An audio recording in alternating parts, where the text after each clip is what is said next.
Let's talk about professional wrestling. Oh yeah, professional wrestling. We need to talk about this.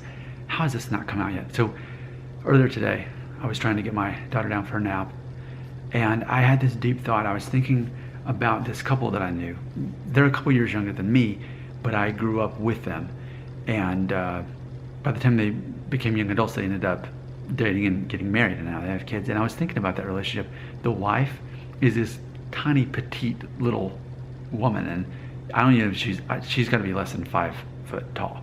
And then her husband is, I don't know, like, well, it's taller than the screen because I'm 5'9", so he's like 6'2", I guess, maybe at least, and he's just a big guy, and he's got the big beard, and he's got the shaved head. I think he started largely losing his hair by 25, and so you've got this couple. They're obviously physically they're mismatched. They don't like if you saw well, you have probably seen my wife in other videos.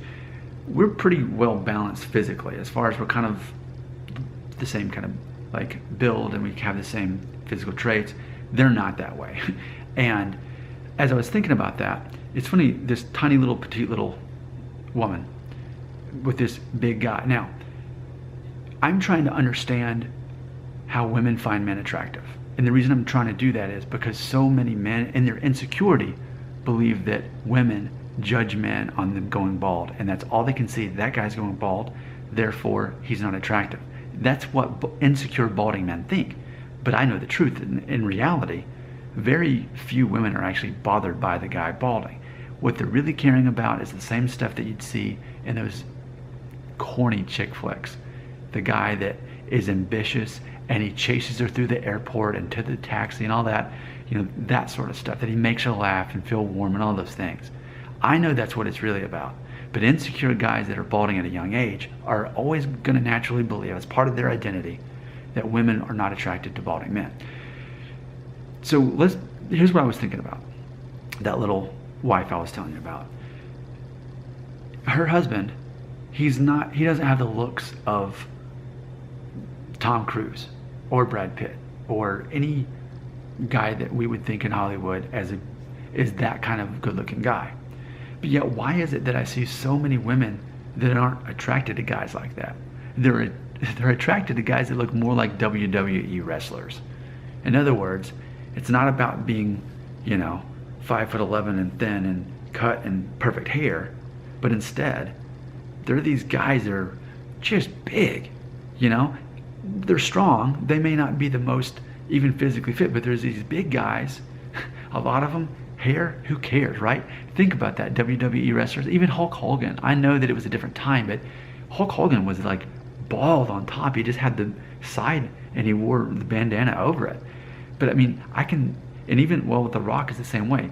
Hair's optional when you're a wrestler. In fact, hair doesn't matter when you're a professional wrestler, does it? What matters is that you're this big, strong man, and that you're a leader and that you're taking charge. And that is a certain type of attractiveness that men have that women are attracted to too. And we tend to forget that. Hair is optional in that version, remember. But yet, as kids, we thought these guys were the coolest.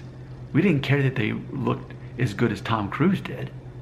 We cared that this guy was cool because he was in charge. He was laying down the law. He was strong.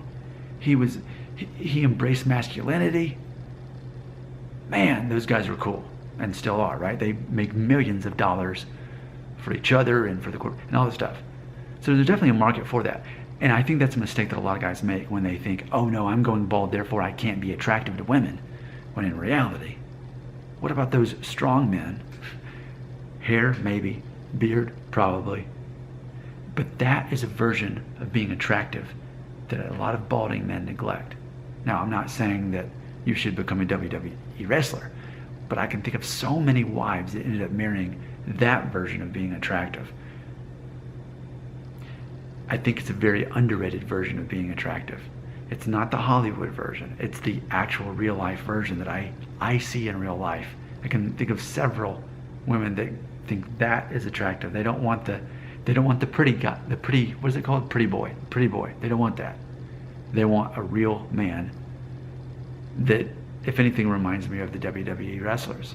So I want to challenge you today in your thinking. I want to challenge you in your thinking. If you think that you have to have hair and be that Hollywood look, because that's who's going to be cast as the romantic lead, just remind yourself, is that Matthew McConaughey's real hair? Google it, find out.